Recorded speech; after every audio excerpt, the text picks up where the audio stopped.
you'll see America's favorite sport on WHBQ television.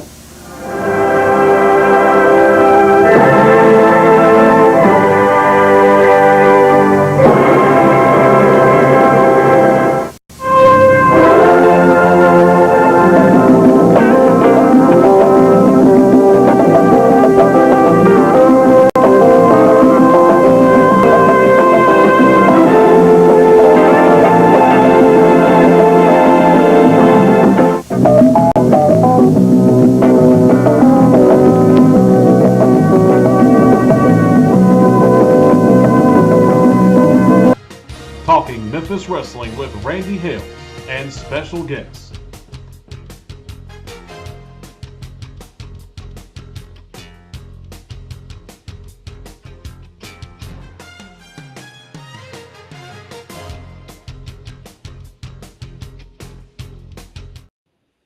Season 2024, episode number 2. Hello, my buddy, my brother from another mother. In the house today is Randy Dandy West, the greatest Memphis Wrestling television producer on God's green earth. BC is in the house watching on YouTube. We're ready to rock and roll with Talking Memphis Wrestling. Now, that show, that video we used right there, we used that from my favorite show I ever produced and laid out in my life. It's the March the 5th show from TV5 Wrestling in Memphis, Tennessee.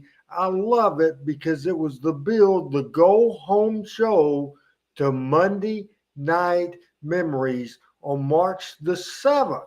Now, the big deal on that show, the biggest deal on that show, and became a deal that helped turn the company around, was that on March the 5th, the return of the great Lance Russell. Now, Adam Dunn's not going to be on the show talking because he's, like last night, he's sick, doesn't feel good, but he is producing. Now, if you're able, and I know that video, my favorite show I ever did, the damn video we can find doesn't work. And I hate that for sure. I hate it. We have bad quality things. But if you happen to be able to show any video of Lance's return after 5 years, Adam, to Memphis Wrestling, I would love to see it. Now, couple of things that I want to open with, but first of all, it is January, and in Northeast Arkansas, in Jonesboro, Arkansas, where my story began, man, I can tell you right now it's getting cold. It's 37 degrees as of airtime.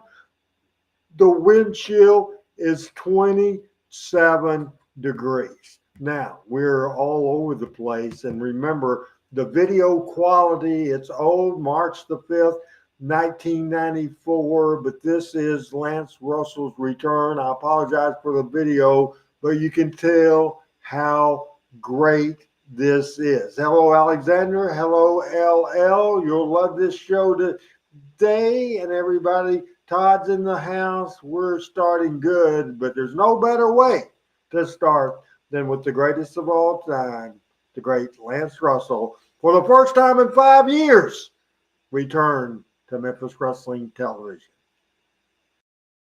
Russell did it. Hello again, everybody. Lance Wrestling, Dave Brown, right along ringside, and by golly, we're ready to go with another big day. Championship wrestling action. We got plenty of wrestling scheduled today, didn't we? Hey, yes, we do. We got plenty of wrestling scheduled today. We also have something very special scheduled for you today. We promised you last week. Get ready, fans. Not only one of the greatest wrestling announcers of all time, probably the greatest in my mind, my friend, here's Lance Russell.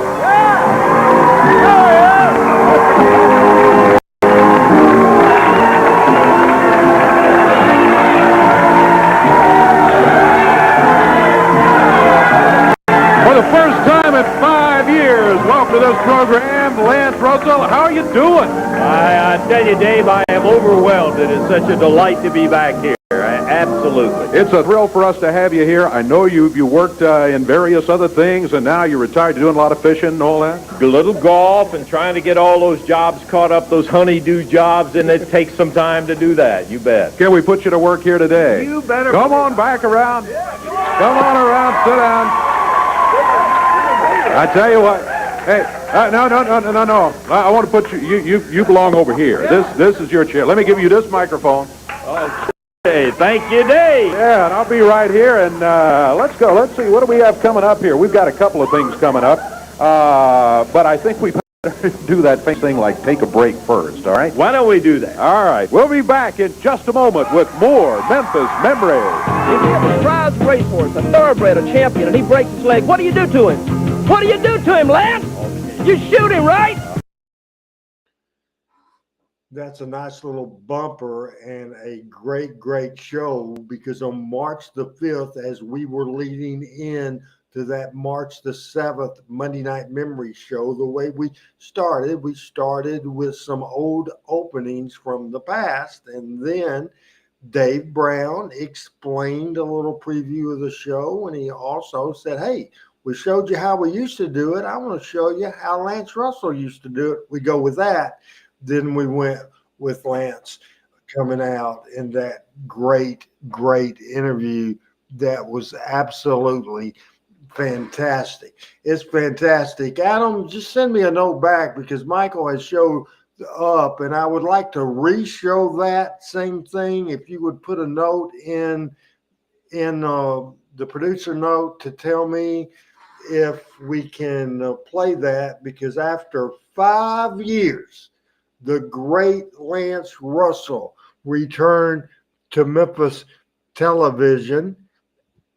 And Michael, I want to show that to you, because I don't know if you ever saw it. Here's the thing, as I keep on saying, the quality, tape, we dubbed it from VHS, horrible. But listen to the pop of Lance Russell returning, first time in 5 years. Here we go again with this special Monday Night Memory Go Home Show special opening. Here we go.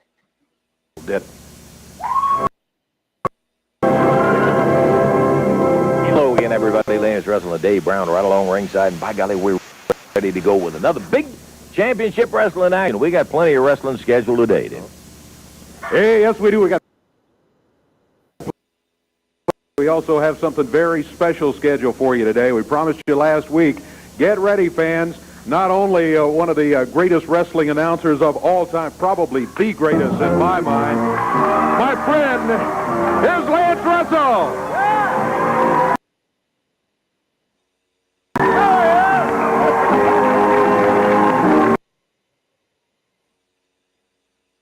I said it before, and always I hope it's Look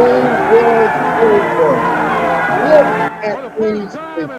5 years. Welcome to this program, Lance Russell. How are you doing? I tell you, Dave, I am overwhelmed.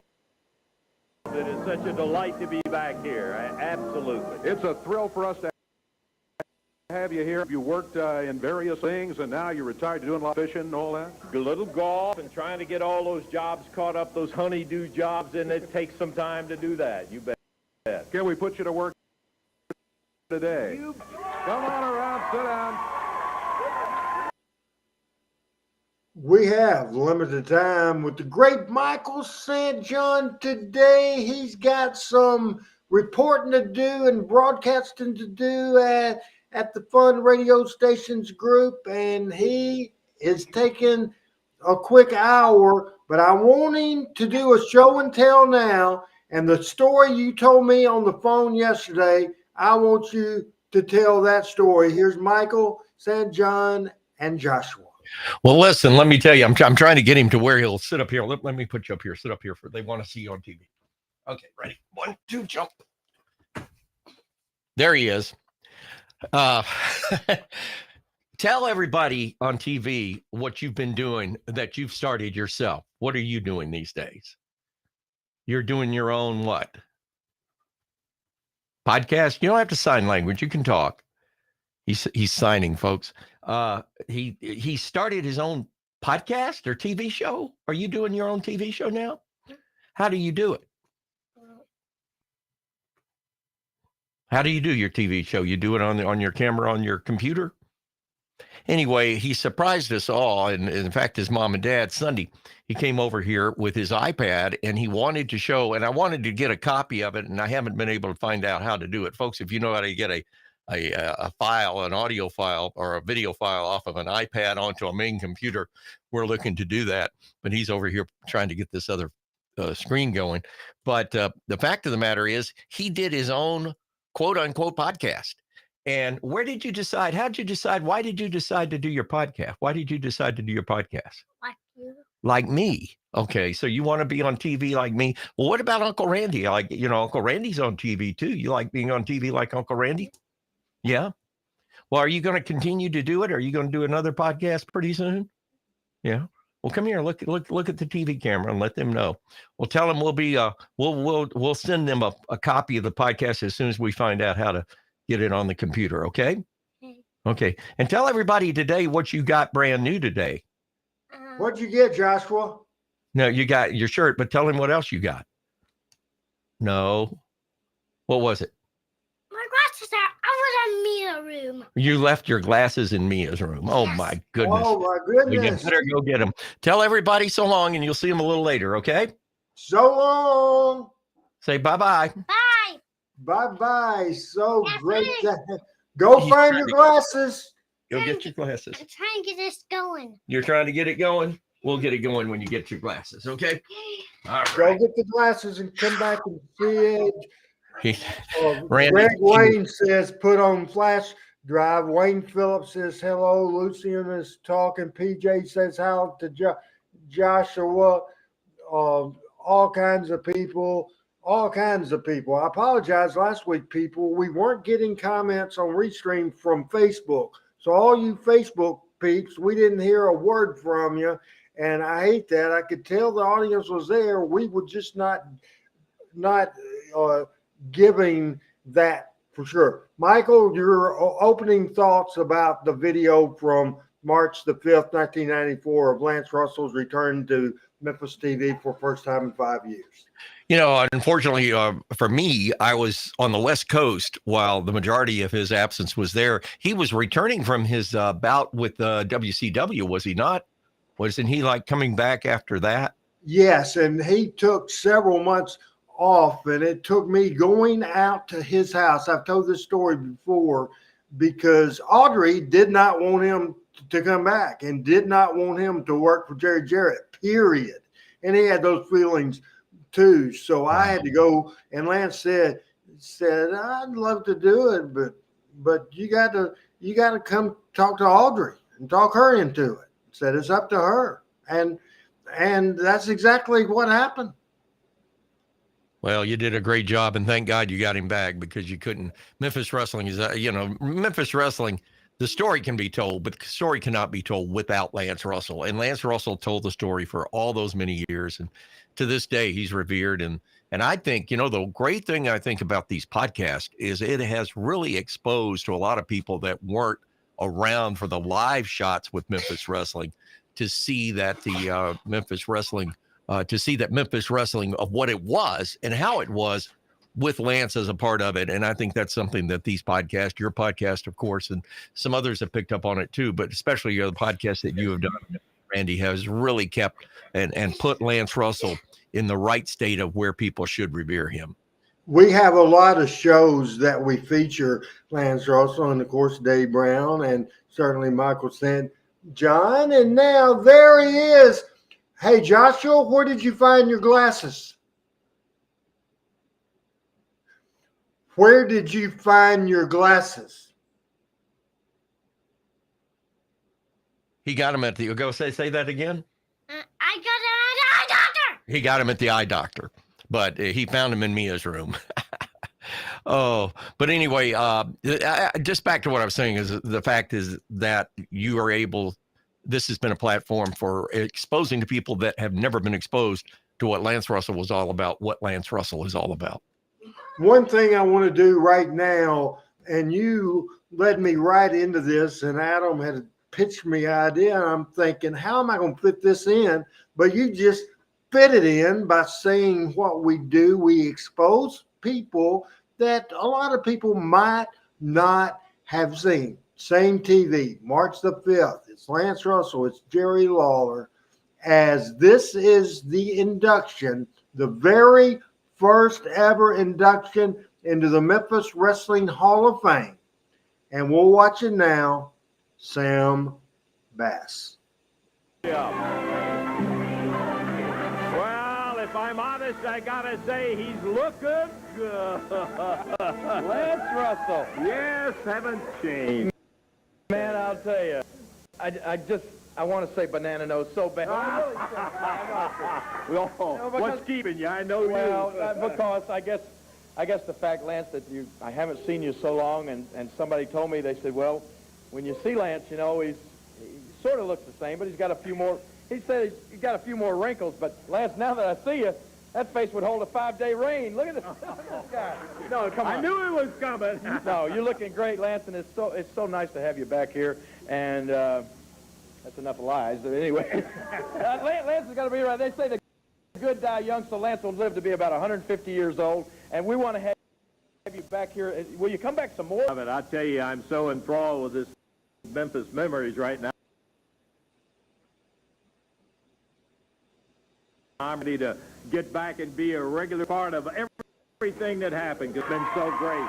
And Jerry, one of the things that really intrigues me about the Monday night is I keep talking about the price. That's one. Can you believe Eddie Marlin is putting early 70 prices? No, you keep talking about the $3, and somebody has to replace the batteries in his pacemaker back there right now because he just finally realized what he's done, I think. But it is a great opportunity for everybody to come back and see some of the great names in the past. I don't know if everybody realized that entire list of names, all those great wrestlers like Herb Welch and Sputnik Monroe and former tag team partner, my first tag team partner, all these guys are actually going to be there Monday night that people can come see them, meet them, and then to see guys like Hans here and Tommy Rich in action, it's going to be the biggest night, I think, in the history of Memphis. Jerry, I don't know whether you know it or not, but we just got a confirmation that was sent out to us that Phil Hickerson is going to be here. We don't know how many more are going to be because the invitations have been out to wrestlers all over the United States. What about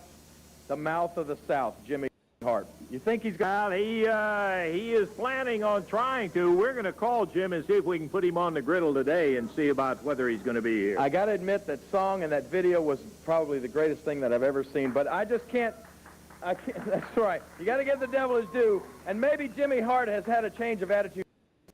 But I just help but think that this would be the ultimate feather in Jimmy Hart's cap if for some kind of way he could think of some underhanded way he could get in there and show up and cost me that Best of Memphis match. I know Jimmy Hart would love to do that somehow. Hey, listen, we've talked a lot about the Best of Memphis match, and it's worthy of talking about, but you've got a 6-man match. Austin Idol is going to be over there right alongside Jerry. Let's take a look at some action, Jerry, when you and Austin were on the same side. Let's kill that audio.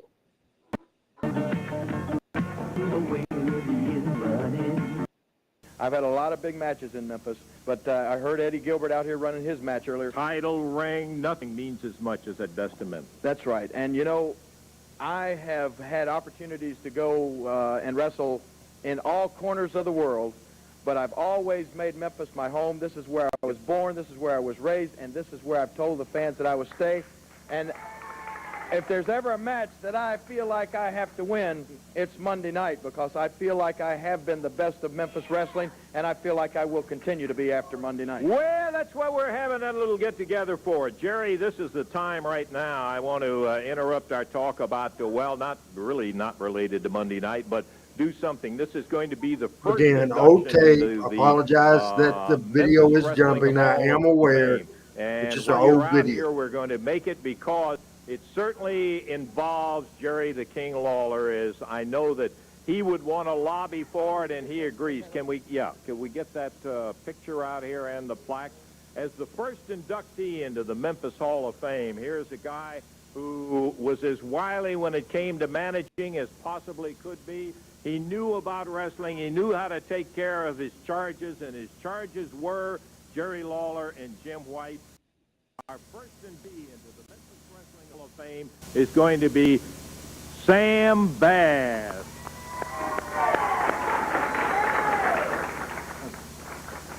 Sam left us much too early, but his memory is not forgotten, and I know you've got a lot of personal memory, Jerry. Well, absolutely. You know, there are a lot of, probably the majority of young audience right here really only know Sam Bass from what they've heard about it in the past few weeks. March the 5th, And there, 1994. you know, there are a lot of people, though, that are watching out there right now. And if you can get a close-up, if you can get a close-up right here on this picture that Tom's holding, as you said, this is a guy that I met in my third or fourth match. I was wrestling down in Montgomery, Alabama, and he was already managing Jim White. And I knew the minute that we met that there was something special about this guy. I mean, like you said, his knowledge of wrestling, his personality, the charisma that he had, and when he asked me to be a part of that team, it was just a magic moment there. And Jim White and I and Sam who just passed probably away one of the most successful tag teams that's ago. ever been. No And doubt. I got to give Lawler Sam was Bass at Tom's credit funeral for a few me weeks being ago. where I am today. As you know, he was killed after Sam managed in a match, World Championship match against Harley Race in 1976, and on the way back to Nashville, he was killed in a car accident. And for Sam to be honored as the first inductee in the Memphis Wrestling Hall of Fame is just a great. And I know Sam would be tickled to death with this. His wife Jody lives in Sevierville, Tennessee, and I'll make sure that she gets. If you'll hang on to this, I'll get it out to show. I'll make sure that she gets this plaque and this picture. And I want to thank everybody involved.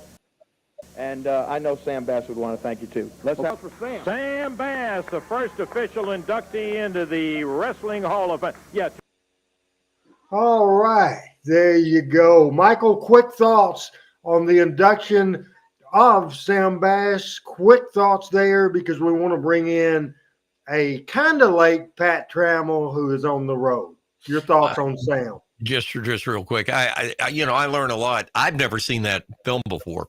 And I just learned that Sam was from the Montgomery area, and I did not know he was an Alabamian, but, he was one of these prototype managers back then, but he had that Southern air about him, but he was that cocky, he's that guy you would meet in the bar that wanted to pick a fight, and a great manager, could talk, could get heat in an instant, a great inductee. I do have one question. At that point in time, was the Memphis Wrestling Hall of Fame an inducement of yours? Is that something that you had created for this show? Yes, the Memphis Wrestling Hall of Fame was going to premiere that Monday night, March the 7th of 1994, and we wanted to do one on television to set up that, and we did an angle coming up. Imagine that. We had Eddie Gilbert come out and destroy the picture and that sort of thing to set up one of the matches on Monday night. Yeah, that's absolutely true for sure. Somebody asked the question, while Lance was gone, did Lawler and Lance talk? I'm sure they did. I know Lance and I did talk on a fairly regular basis, so I'm sure Lawler did. Are you ready? We'll let you bring in Pat, Michael. Hey, he's here. The man, the myth, the legend. Somebody wrote that in the comments about me. Not true, but anyway, here he is. Pat, I lost a bet, buddy. I'm sorry. Oh, I lost a bet, and I had to pull this out. This goes back to 1989 when I was in Real Radio. A friend of mine was running a station in Detroit and was a big Michigan fan, and we swapped jerseys. I sent him an Alabama jersey, and he sent me a you-know-who jersey. And it's been in the closet for a long time. I had to wash it before I put it on the show, but he said, the next time you're on the air, you got to wear it. I said, well, I'm on the radio. But anyway, the guy I had the bet with, I said, I'll wear it on our podcast tonight. So, folks, I'm sorry, but for you Michigan fans out there, God bless you. Who was the guy that said Michigan's the best football team in America this year from back in August? You guys may know his name. Michael St. John. There it is, folks. One more time. Oh, by the way, it has my name on the back. Oh, my goodness. There you go. Welcome to the show, Pat Trammell. Well, thank you, and thank everybody. I am actually doing this. I had my old computer, and Michael convinced me to upgrade, but I left it, Randy, as you know, in Birmingham. But I'm on my trusty iPhone, and it's working just fine. So I tell you, I enjoyed that piece with Lawler about Sam Bass. Michael, you characterized Sam Bass. He was a heel manager when I first started going to wrestling at the Boutwell Auditorium.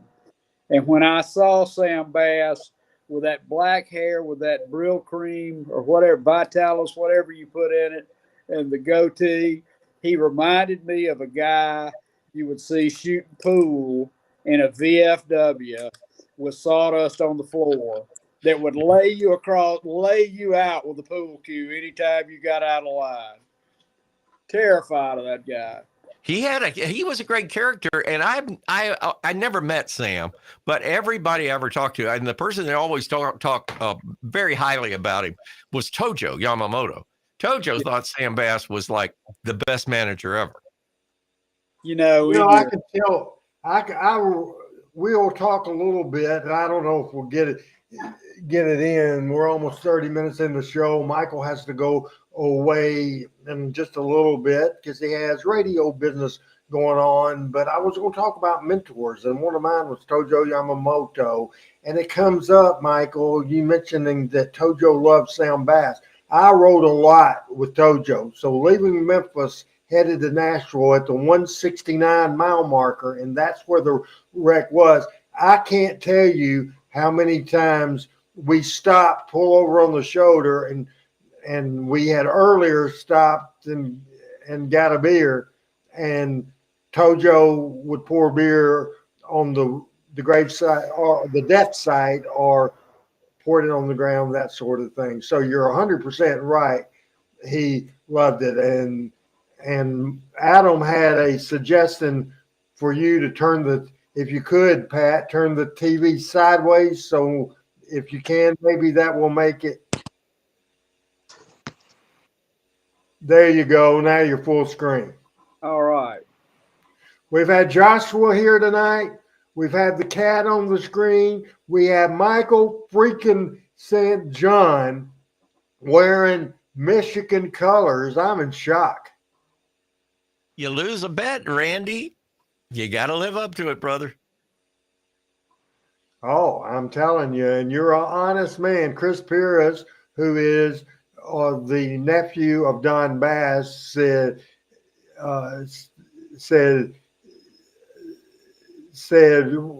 when did Don, Sam, Ron, and Ma Bass come together? And at that point, when Ma and Don and Ron was around, I don't know if Sam was around. Can you answer that question, Michael?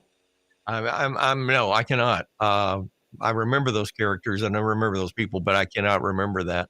I thought Sam was brought in right about the time that Jerry started working Memphis heavily in the Gulas Welch territory, because, at first, Nick and Roy broke him in really, Pat, in the Birmingham area, and Jerry was wrestling Birmingham and Montgomery, and they would run Tuscaloosa once a month, and Florence, and he was doing those shows first, and then they started putting him in on the Memphis Nashville side. So, and I don't know if Jerry was living in Memphis at that time or had already moved to Nashville. Randy, about what time? About what year did Randy? I know Jerry was living in Jerry Lawler was living in Hendersonville.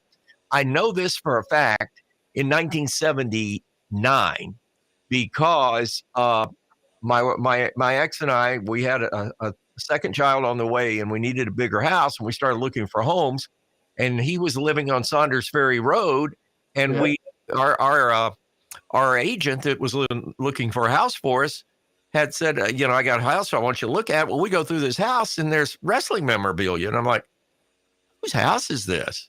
And he says, oh, it belongs to Jerry Lawler, and it was for sale, and he had a sunken. He had a sunken shower. I've heard of people in bathtubs. He had a sunken shower, and it was a nice house. It was on the lake and the whole 9 yards.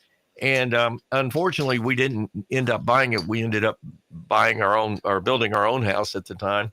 So, but anyway, at some point in time, he had moved to Nashville because he started making that Nashville, Louisville, Memphis trek.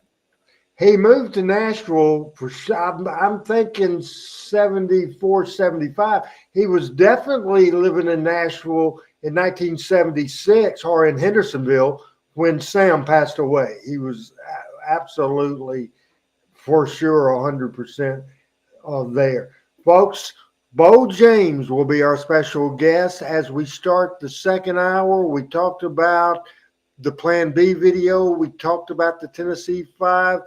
Beau, who lives up in those parts, and he has talked to different people, and he has some information, and I think you'll be interested in that a little bit later on in the show. We'll get to the Michael brought it up. Pat, what did you think about the national championship football game that took place obviously last night? And I'm trying to find the score, 34-14. Surprise you? What did you think? I thought Michigan probably the better team. I'll be honest with you. I'm a pretty big football fan, and I'll generally just watch a game, but I did not have didn't have a lot of interest in it. I was for Michigan because they had beaten Alabama, but I posted on Twitter, you may have seen it, a picture of the Freebirds and said, I'm going to watch old YouTube wrestling videos tonight. And that's pretty much what I did. I went back and forth, but it was a really good game for a while there. Well, Pat, I think you guys may have heard it. I posted it. We were without power 5 minutes before kickoff. Been watching the pregame, getting ready, had the TVs going in the media room. Boom. Storm comes through, wind comes through, power goes out. And Arab Electric, AEC, who we're very close with, I called over there and they said a pine tree has fallen on one of the main lines, one of the three-phase lines between Joppa and Georgia Mountain. And it took us out. Our substation was gone. The good thing was the radio station is on another substation, so it stayed on the air. So I'm frantic. I'm like, the ball game's starting. So thank goodness I have DirecTV and I have the app. So when I'm out of town or want to watch something, away, I can watch it on my iPad. And thank goodness my iPad was at 98% and I was able to watch the entire game. The trophy ceremony started and my iPad died, but I watched the national. I've got an 85-inch television. And I watched the iPad on my iPad, which is about that big. So, 5-inch television, hell, that's a billboard. Oh, boy. But anyway. For the first time in a long time, we're going to do a segment that our viewers, members of Team Hales, really like, and we are going to do the Blast from the Past cards. And I picked interesting ones. A note to Adam. Adam, the very last card newspaper ad on the deal that I uploaded is the one we'll say first, because this is a year before that I started ring announcing. This is Jonesboro, Arkansas, where my story began. And look at just how that ad was designed every week. The little two wrestlers on the left side, the wrestling American Legion Arena, the date, Saturday, January the 7th, 1976. And the card is real simple. The opening match was Norvell Lawson against the Alaskan. The second match was Big Cat Bearcat Brown against the Future Doctor. David Schultz was the second match, and the main event was Bill Superstar Dundee and Plowboy Frazier against Bill Hickerson, Dennis Condrey with manager Al Costello. The very interesting deal here on Washington Street at the American Legion Arena. The ticket prices $125, $225, and $275. What do you think of that card, Michael St. John? We'll go with you first. I think it's a typical card that the Welch Welsh Wrestling Company would put on. And that is look at how many people you've got to pay on that. I mean, they kept the number of people that they had to send on the road to a minimum, and those prices are very, very reasonable. I mean, when you look at it today, gosh, that's amazing. But I would bet, and I don't know the finishes on the show, but I would bet that in the main event that Hickerson and Condrey went over and they beat Plowboy Frazier. Norvell Austin was starting to get his push there. Now, Bearcat Brown, I mean, and it's interesting they spelled that with 2 words instead of with 1, because he was always spelled with 1 word. But Bearcat, Pat, Bearcat Brown, I think, was probably one of the biggest quote unquote stars in Birmingham in the history of wrestling, outside of the Jackie Fargos and the Tojo Yamamotos. I was having a conversation this morning. I didn't know I wasn't gonna be able to be on here tonight because I keep the scorebook for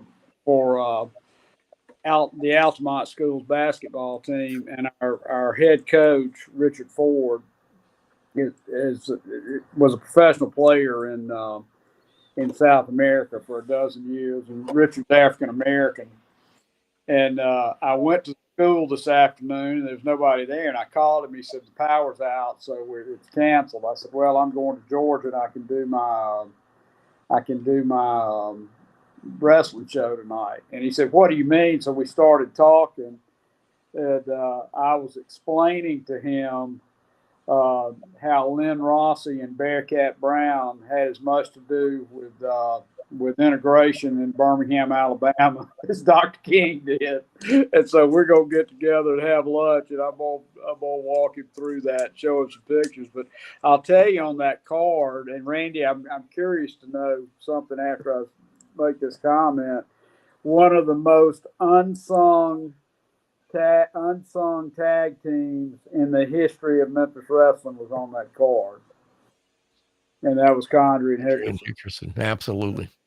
Yeah. I don't think they were unsung. I don't. I think most people would say that the greatest Memphis heel team ever. I think it, certainly. I think most people would think that. Well, I hope they got their just due credit.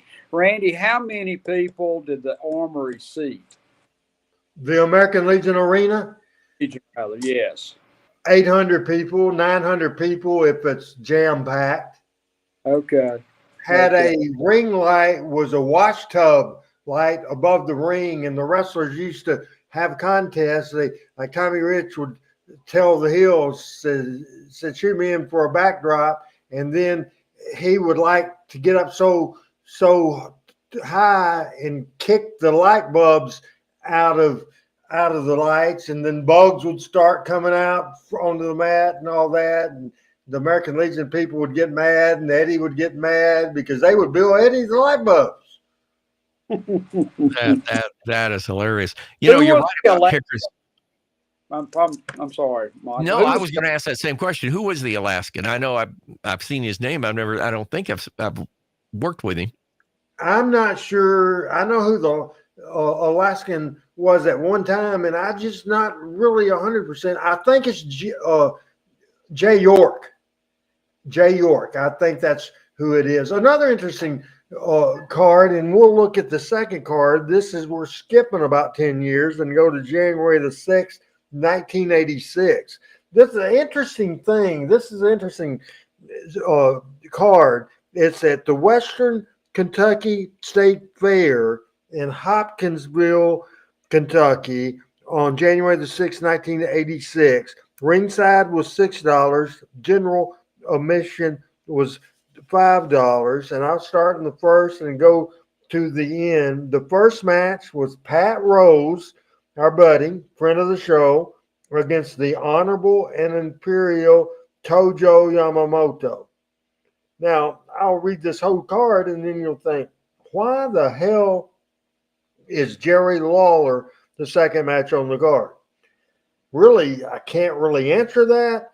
Why it was a second match on the newspaper ad. I know why it would be the second match on the show, because he was living in Memphis at the time, and this is Hopkinsville, Kentucky. He wanted to get out there early.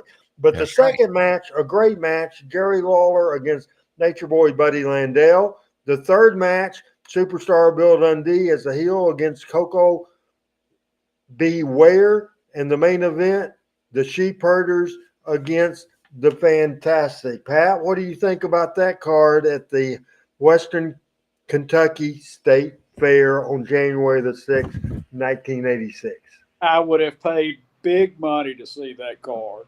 I'll tell you what, that's I would have liked to have watched every match there. I think you've got 4 of the top 10 wrestlers in the history of Memphis on there. And I'm even taking my hero Buddy Landell out of it. So name the 4. Dutch, Dundee, Lawler, Tojo. Dutch. You have a higher opinion of Dutch than I do. Well, that's all right. Randy, I can remember actually doing if Randy West is on the program, watching the program, he probably does also. I remember doing the lineup card for this show on our 1 minute segment that week. Jerry wanted to do the 1 minute segment that we normally ran down the card for Nashville or the card for Memphis or whatever. He wanted to do a special one for Hopkinsville, and I believe that ran on TV in Bowling Green and in Nashville. But I remember running down that whole card. And also Rick Casey had come into the territory. I don't know how long I can't remember how long he stayed, but I think he had come in from the Von Erichs territory. I think he could come in for Dallas for that show. He was here as Rick Casey. He also, later on, he was known as Wendell Cooley, and we've had him on the Randy Hill show, and Randy West is watching, and he does remember that as well. For sure. That was a big show for that Western Kentucky State Fair, and I remember when you popped that up there, I went, oh my gosh, I remember doing this. You know, I just love the Blast from the Past cards. I really do. I think they're just fantastic, and look at especially going back in '76, and the ticket price is $250 and $275. I mean, that is unbelievable. I don't think $275 buys a bucket of popcorn anymore anywhere. I think that's amazing that the prices were there. Hey, I went to see the Iron Claw a couple of weeks ago, and I was absolutely blown away. Now, it's a sad story, the real life story. It's a movie, though, folks, and everybody that's gotten upset, well, Chris Von Erich's not on here. People just like to bitch about everything, especially on social media. The movie was the first movie in a long time to make me cry. It was just absolutely fantastic. The actor that played Kevin Von Erich was great. It's just a tough story. It really is a sad story, but it was very interesting. I'm glad I did. But I got a large popcorn, a big old bucket of popcorn, Michael, and it was $13 freaking.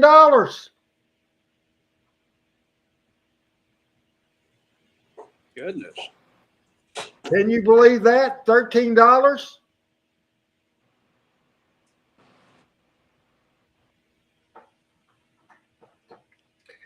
And I do not know why, and I think we had issues. I'm here. Can you hear me? You got me. We dropped for a second there. I don't know, and I think because Adam is leaving, I'm not sure that Adam is on the program because that Iron Claw graphic is still up there, and I will take that down. No, Adam is still on, so we're good with that. We got about 15 minutes left. Michael, why don't you tell everybody what you got to do? You got to play broadcaster tonight, correct? Well, we're having the state senator from this area, a good friend of mine, Clay Schofield, resigned back in November. We had talked in October, and he had told me he was taking a job with the Alabama Council on Economic Development, which is a great program that the state utilizes in bringing new business and new industry to the state. And he's now the chairperson of it, and he was he was president of the state senate. So we're losing a good guy in the state senate. Well, the governor calls a special election, and bless her heart. Michael, we lost audio. You still got me? I'm here. I haven't changed anything. Randy, am I normal? Yes. Well, you're never normal, but we can hear you, but we're not hearing Michael right now. Nothing at all, Michael. 1 2 1 1 2. I don't know. Everything is the way it's supposed to be in here. Well, we can hear you now. You got me now? Yes. Okay. But anyway, it's a special election the governor's called to replace our state senator.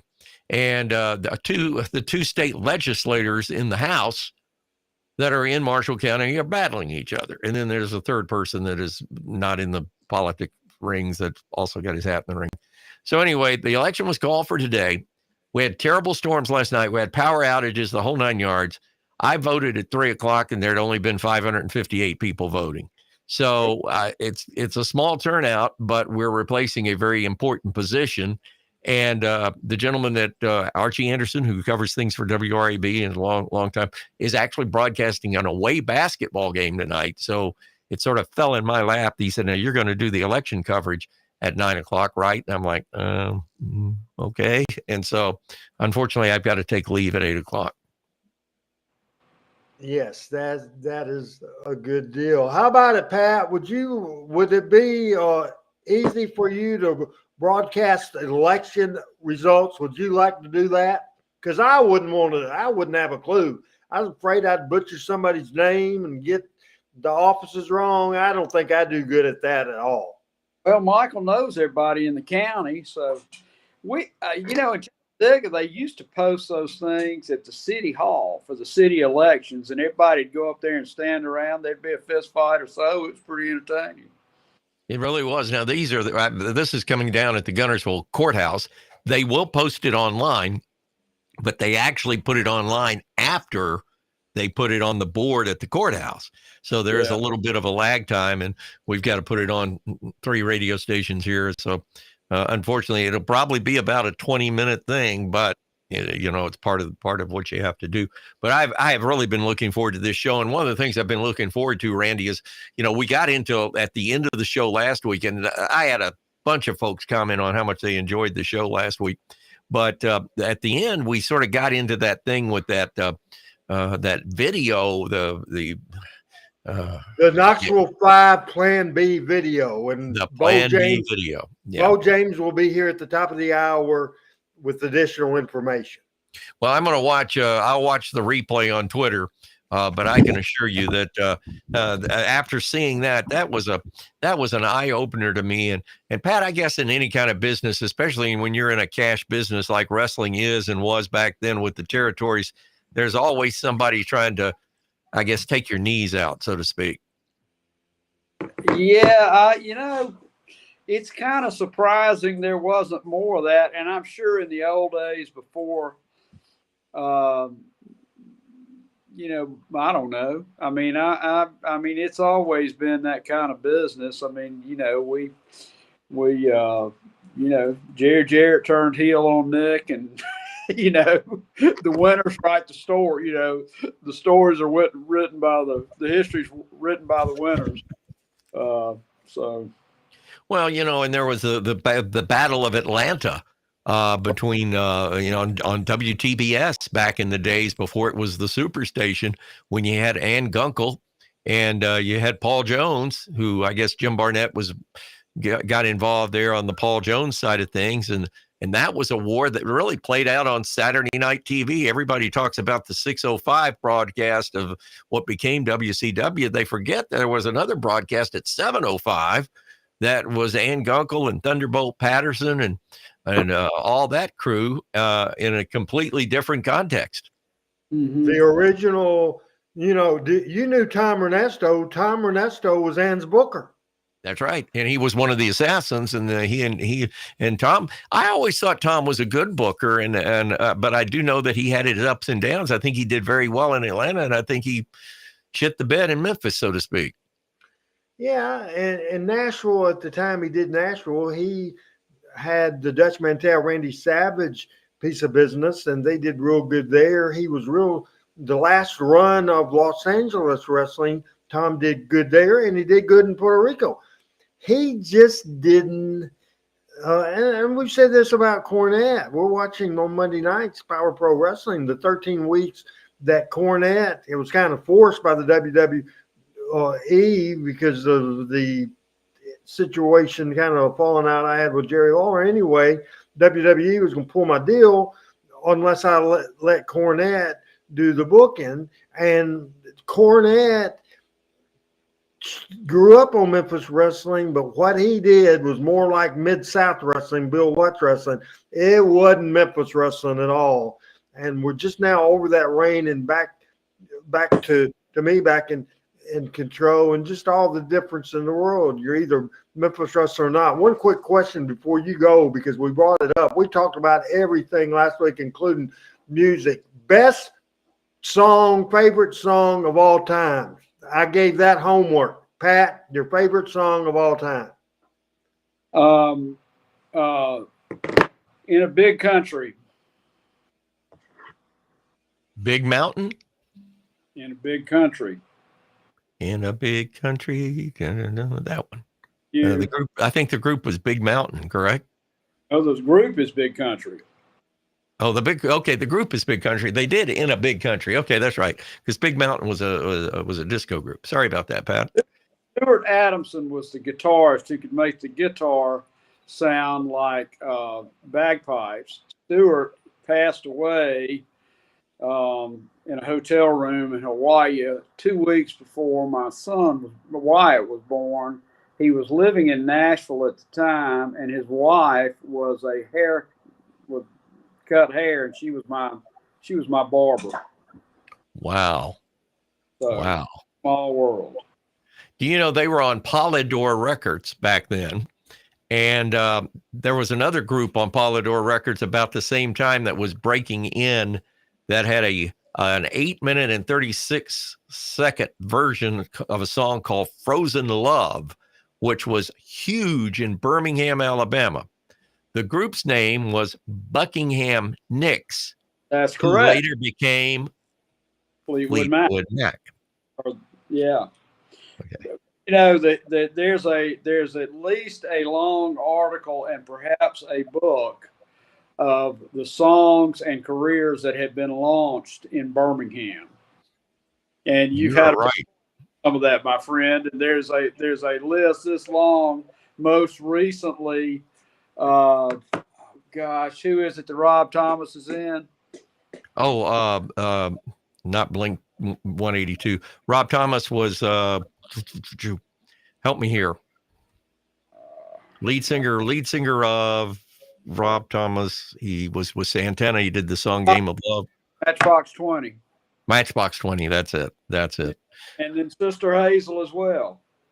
So. Now I just saw somebody talk to me, asked me the other day about Sister Hazel. Apparently they used to play some club down by St. Vincent's Hospital on South Side. They used to play a club down there all the time. Louie? Maybe it was somebody. Yeah, all I know it was they said it was down on South Side, but over on the St. Vincent Hospital side of the Red Mountain Expressway. Okay. And the person that asked me actually was a board op or did music mixing down there at the time, and she's now writing tracks for video games. Okay. So that's how I found out about the Sister Hazel stuff. Randy, just to preempt what the question's going to be, my favorite. You guys are probably going to drop your teeth when I say what my favorite song is of all time. Okay, go ahead. Frank Sinatra, New York, New York. That's. No, I'm not going to drop my teeth. That's great. Well, everybody sees me as a rock guy or, doing what I do on the radio.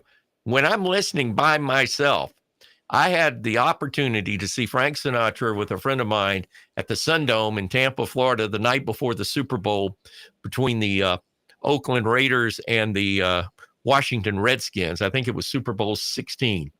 And I got the tickets on last minute, or Mason Dixon said, hey, we're going, before we go to dinner tonight at Mario's, we're going to the Frank Sinatra show. You want to go see Frank Sinatra? And I was like, well, yeah, we have nothing else to do.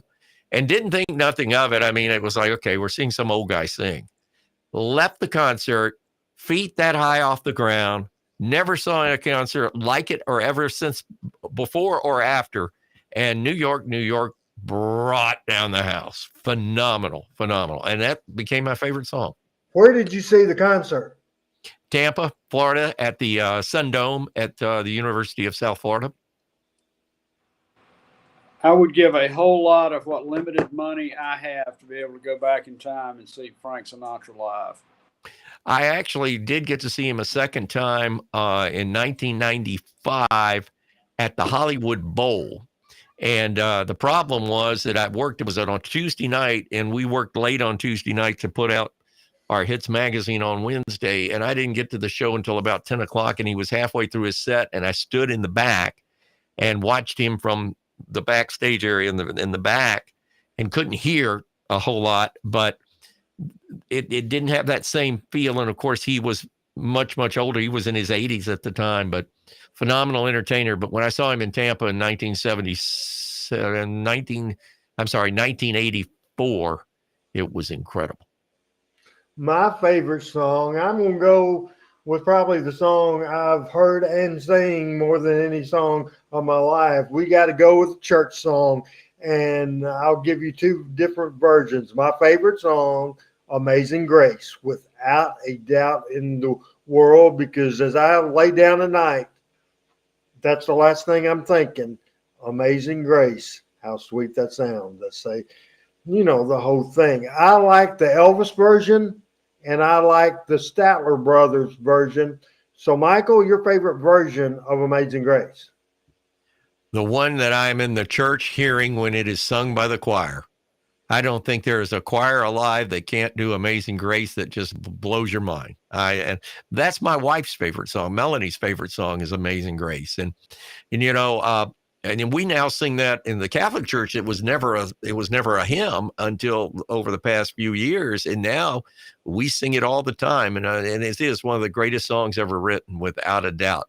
My second favorite song of all time is My Old Kentucky Home, but don't ask me to sing it except on Derby Day.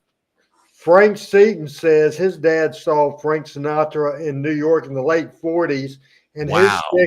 his ticket was $40. No, $10. I'm sorry, $10. That's probably $100 now. Oh my gosh, that is fabulous! Congrats, Frank. Does he have a program or anything from it? Do you have a ticket stub or anything? That would be quite a memento. Yeah, Frank, did your dad save his ticket? Also, Jeff Frog Wheeler says, and I'm sure, and Pat, you'll like this answer because you like bagpipes. I think. Don't you like bagpipes, Pat? I guess we lost Pat. Amazing Grace on bagpipes, of course, according to Jeff Frog Wheeler, is there and returning to Talking Memphis Wrestling. What are you doing, my man Joshua? He just told me that time he's here wants to talk about Memphis wrestling. He just told me that. That was what he was jabbering just then. He's 4. By the time he gets 7, we may have to put another chair in this room. Oh, Pat, you were talking about Frank Sinatra and all those great artists. Is there a recording artist in this day and time that can draw the kind of emotion with their performances that a Frank Sinatra could, that a Barbara Streisand could? Some people say Liza Minnelli. I look at Liza Minnelli more as an actress than a singer. But is there anybody in the world today? Will our children and grandchildren, will Joshua ever see emotionally or feel emotionally what we as a trio here would feel about our favorite singer or our favorite group. I hope so. I hope they will. I think about that, and I think about Marvin Gaye's national anthem at the NBA All-Star game at that time. So I hope they will. Well, Michael, it is 1 minute to 8. Final words for this show, and we'll be back here live as live can be next Tuesday. Final words before we come back, and hopefully Beau will join us. The final words as you go be a reporter tonight. Here's Michael St. John. Well, first of all, Randy, as always, God bless you and thank you. And it's great having and seeing Pat again and being able to join you guys. I'll be on next Tuesday rather. We don't have an election, and I'm sorry I'm having to take leave tonight. But I do want to say one thing, and I think about this, and I really start thinking about this show on Sunday night, and then when I get your format and we get to talk, and Randy and I sometimes will have conversation in between time. But folks, this man that has created this podcast has done such a fabulous job of putting this thing together week in and week out. And I know Adam is behind the scenes. We don't get to see him on camera a lot, but you guys are the tag team of 2024, the tag team of 2024. So when Pat and I jump on here, or when we've got Coach, and we haven't had Coach this year yet, I don't think, but when we all get together, it looks like that we've all got this sort of all mapped out and planned out. And it's really Adam and in the producing side and Randy on the creative side that make me and Pat and Coach look halfway like we know something. But I just want to say to the people that watch us, thank you. We respect you. We love you. I wish we could talk more about some of the great comments we got. But Randy, this is a salute to you. And I've been wanting to say this for a long, long time. You and Adam do the most phenomenal job of a podcast, and I see and watch and hear a lot over the period of time.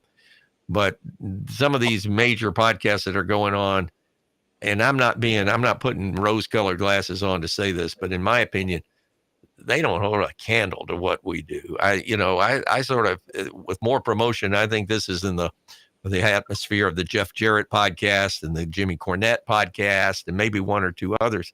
But the information and what we talk about and how we do it on this show is not by accident. And a big thank you. And you guys are just doing yeoman's work. And Randy, I've always known about you. You have one of the most creative minds in the business. And I think there's some wrestling companies that need your help right now. And if they came after me, I'd ask for a lot of money.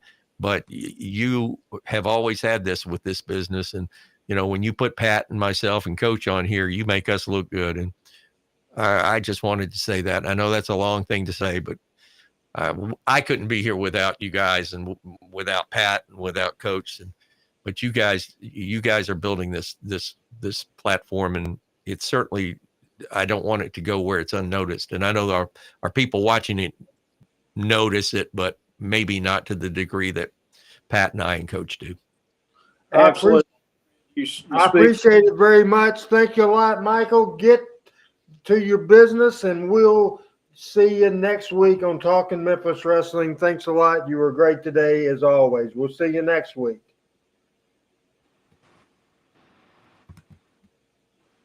That's Michael St. John, everybody, as he leaves the studio and he is going away, and Pat walked away as well. And I'm trying to see if our next guest is into his house. Adam, will you let me know if Beau is here yet or not? And I'm not seeing that he is here.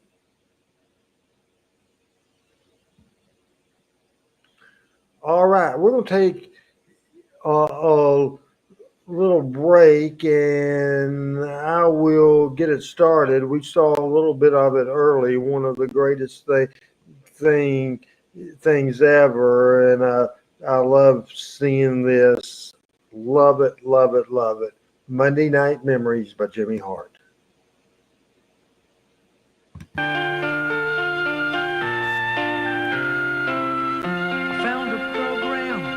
Stuck back in my drawer. It was faded, it was torn.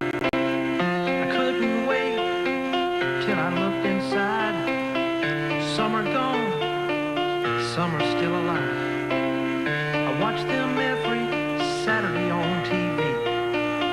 I couldn't wait till they climbed in the ring. Monday night memories are all I have to remind me of you. Jerry Lawler, he's the king. Austin Idol, superstar Dundee. Handsome Jimmy, he's so cool. Jimmy Hart acted like a silly fool. I watch them every Saturday on TV. I couldn't wait till they climbed in the ring. Monday night memories are all I have to remind me of you. Jackie Fargo said, put up your dukes. The girls thought the fabulous ones were cute. Sputnik Monroe, Don and Al Green, the Gilberts and the Funks, I thought they were so mean. I watched them every Saturday on TV. I couldn't wait till they climbed in the ring. Monday night memories are all I have to remind me of you. Jerry Jarrett told Joe Yamamoto when he died, it hurt me so. Eddie Marlin, Buddy Wayne, Guy Coffey, hope they never change. Lance Russell, they call Banana Nose. Dave Brown was his sidekick, everybody knows. Monday night memories are all I have to remind me of you.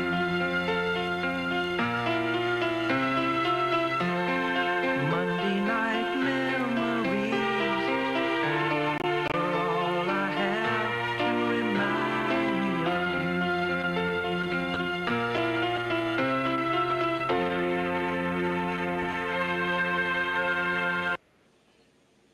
BC Mutilator says, Randy, before you get into the Plan B segment, can you explain the point of this? I believe this was some sort of blackmail on Ron Fuller in the Continental Territory during the early 80s.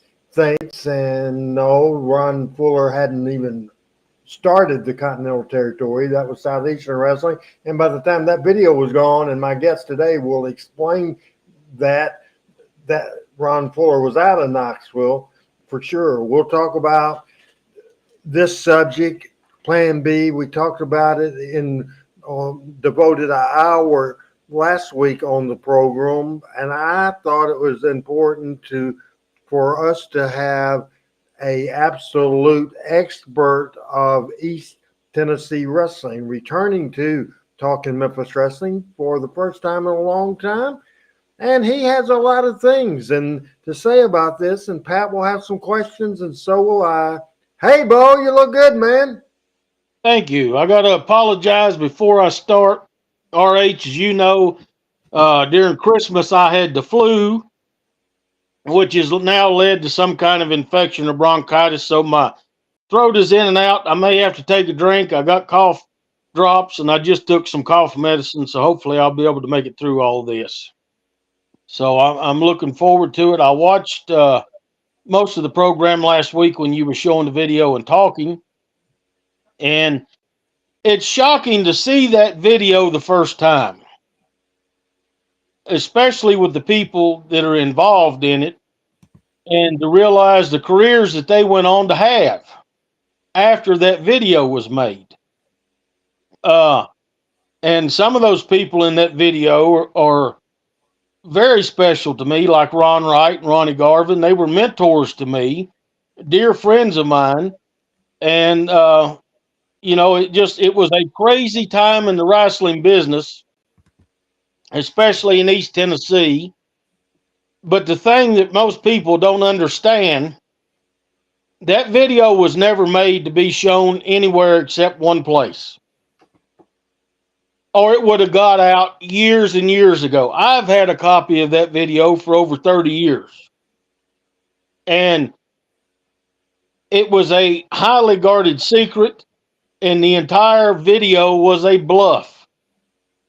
It was a complete bluff to try to make peace between the two sides in the War of Knoxville. By that point, Ron Fuller was gone, right? So long gone. So okay, was it Blackjack and Ric Flair, or was it Jim Barnett and Fred Ward? Jim Barnett and the Georgia office on Knoxville. Fuller sold it November 12th of 79, and he left town. He was gone. So Ron Fuller knew nothing about that video until it showed up on the internet a couple years ago. He called me asking me about it, and I had to explain everything that I'm going to explain here. That video was made, and it was sent to Jim Crockett Jr. in hopes that Crockett Jr. would step in and make peace between the All-Star Wrestling and the Southeastern Wrestling groups, and maybe give these guys jobs again or something. What they didn't know was that Jimmy Jr. had his eyes on Knoxville himself, and they knew he was already in the Tri-Cities up here where I'm at. But to tell the whole story, you have to go back 100 years to tell everything that led up to that tape. And luckily, you've got the person that wrote the history book and did the research and sit and talked with these people. And Jim Crockett, 100 years ago, the first wrestling office was opened here in East Tennessee in Bristol. And it was not just a wrestling office, it was also the circus, the carnival, Grand Ole Opry acts, whatever entertainment that was going to come to the Tri-Cities was going to come through a group called Southeastern Booking Office, which was owned by Pete Moore, who owned Pete Moore Appliance Stores. He had the stores in Kingsport, Johnson City, and Bristol. He had the biggest business. His number one salesman was a young man by the name of Jim Crockett, who was Big Jim, Jim Sr. And Jim was given the wrestling in to handle before they stole him away and took him to Charlotte, because he did such a great job here. And Jim is from here, originally from Bristol. He's buried in Bristol. I just found out that Jim Crockett Jr. is buried in Bristol a couple weeks ago. So Big Jim has the Tri-Cities. He goes to Charlotte in 35, I believe it is. He comes back, buys the wrestling operation again in the Tri-Cities. In 38, it doesn't work that good because there's no interstates. The roads are bad. They're sending the boys back and forth from Charlotte to here on trains. The trips were terrible. It was a mess. So it closes down. Then the big war comes. After World War II, the Civic Auditorium is opened in Kingsport. The Legion Rec Center is opened in Johnson City. Now they have the buildings to promote, and they tried to get the Kazanas involved in running the Tri-Cities. The very first night of the first event to be ran in Kingsport, the promoter they put in charge of the Tri-Cities through the Kazanas is driving all of the wrestlers to Kingsport, gets drunk, wrecks. It makes the newspapers. They were all in the same car. That's the end of that. They shut it down right then. They then wait a year or two, and Mickey Barnes, handpicked by Roy Welch, comes in to run the Tri-Cities. Mickey does the same thing that Crockett was doing. He brings the Harlem Globetrotters here. He brings Dick Clark's American Bandstand tours here. He brings Grand Ole Opry stars. He brought Elvis. He brought everybody here. But he also had the 3 weekly wrestling events in the Tri-Cities, Kingsport, Johnson City, Bristol. In 63, Lester Welch shows up and pretty much strong arms and takes the territory away from Mickey Barnes, Lester, and George Grant. Now, this affected business tremendously at first because the 2 biggest stars in the territory were Ron Wright, Whitey Caldwell. They were Mickey Barnes guys through and through. They were Buddy Fuller guys through and through because Buddy Fuller was their first trainer at the boys club in the boxing and wrestling team. So when they take the business away from Mickey, Whitey says, I'm not working for him. And Whitey, for over a year, does not wrestle in the Tri-Cities. He only wrestles in Knoxville for Kazana. Ron wrestles for Lester, and that's where the beginning of Ron's big monster heel push starts. It takes a year and a couple of months to get Whitey to come back to work for the Kingsport office. And George Grant and Whitey have a dispute over payoffs in Pennington Gap, Virginia in 1966. Whitey quits. Ron quits. Don quits. All the boys follow and walk out. Lester is no longer here. He had moved on to Georgia or Florida. The territory shuts down. In 67, Dennis Hall comes and wrestles in Greenville, Tennessee, for John Kazana, who's now running some of the towns up here spot shows. And Dennis Hall says, how come nobody's running the Tri-Cities? And they say it's a mess, it's a big deal, blah, blah, blah.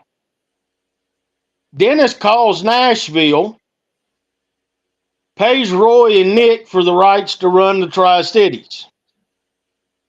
But George Grant left here and Lester Welch left here, owing TV stations, radio stations, newspapers, buildings, everything. They owed everybody money.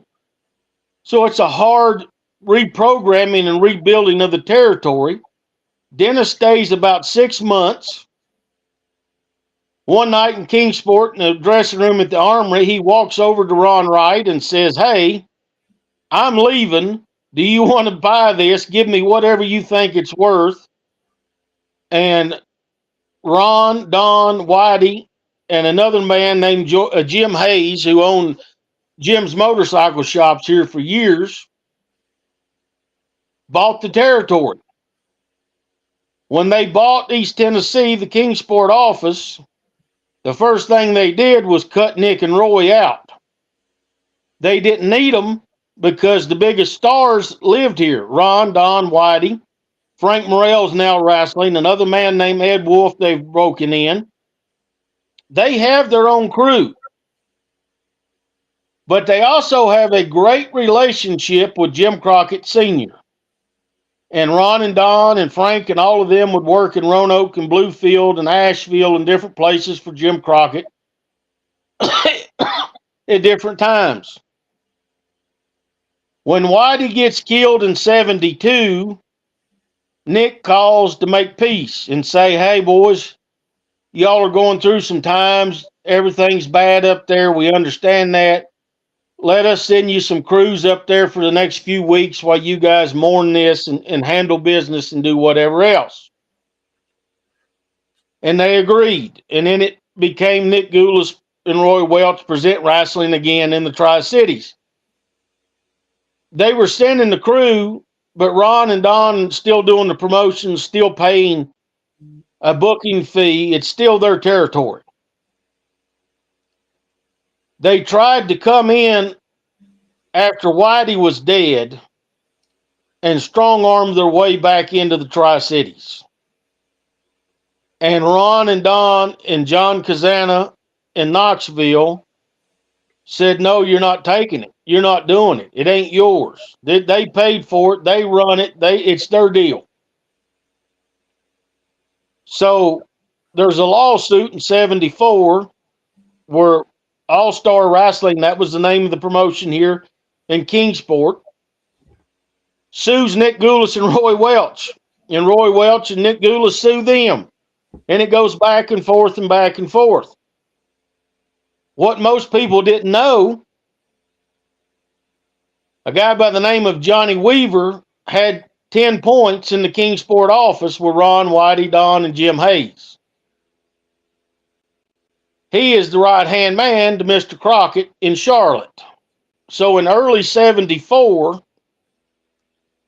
Ron starts running Kingsport with talent out of Charlotte, which gets Nick and Roy in a mess, who then get the State Athletic Commission in a mess, who make a rule that you can only run wrestling in the state of Tennessee if you use the Tennessee booking office.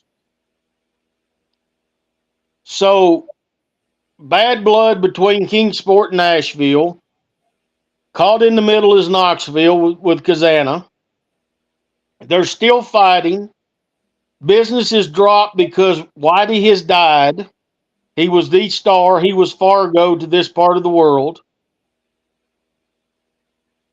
And in steps Ron Fuller to buy Knoxville. Ron had came up here on vacation. He had seen the promotion, and he said, I could do a better job than this, and I would like to get in here. He buys Knoxville. And then there's a big deal going on here because in 1970, Teeny had got some points in Johnson City. I don't know whose points she got. Johnson City was the only town in the Kingsport territory that anybody from Nashville had any points in. So they tell Ron Fuller, Nick and Roy tell Ron, Teeny owns this. You need to talk to Teeny and buy the Tri-Cities. So they go back and forth. A deal is made. Ron Wright, who legally owned this territory, is cut out completely out of the deal. But he's working with Ron Fuller because he likes Ron Fuller. And they got along great. But then Ron Wright is not being paid as a partner for Kingsport or Johnson City or Bristol or anywhere up here. And it becomes a mess. Ron Wright, Ron Fuller both have told me we should have sat down and had a conversation and worked it out amongst ourselves. But they never did. They kind of threw jabs. Ron Wright one night yelled at Ron Fuller, these are my towns, Ron. And Ron says, no, I own them.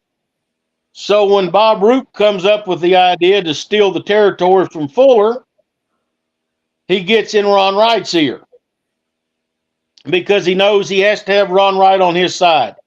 Ron Wright has Jim Hess. Ron Wright has buildings. Ron Wright has TV. He has the name. He has everything that is needed to make it legal and to go with it.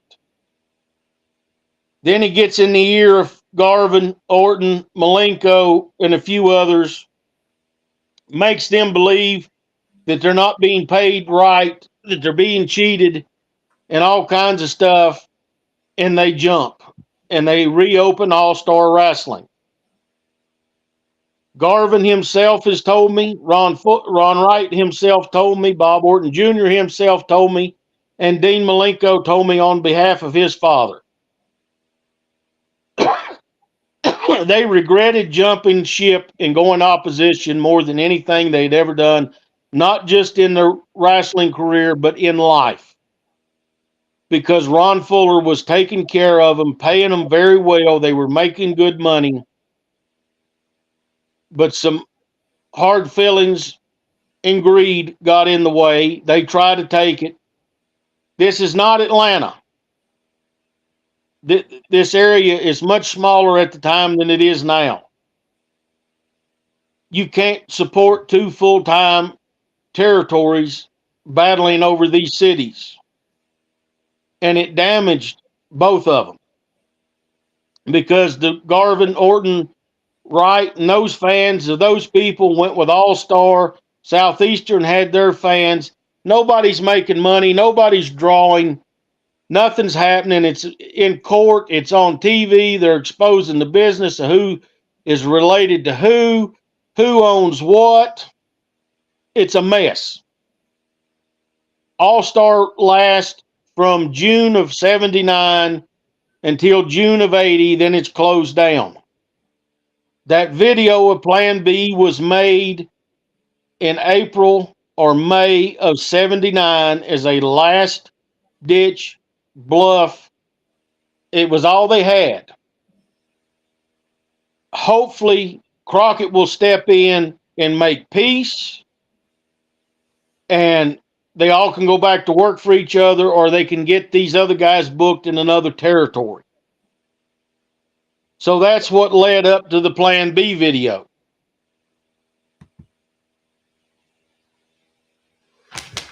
Now, real quick, and let's just take a little time out. A lot of stuff to unpack, and that's a very, very interesting deal. Pat, you've been watching this whole deal. As Beau did a hell of a monologue right there and needs a little break in talking right now. So what do you have for Beau?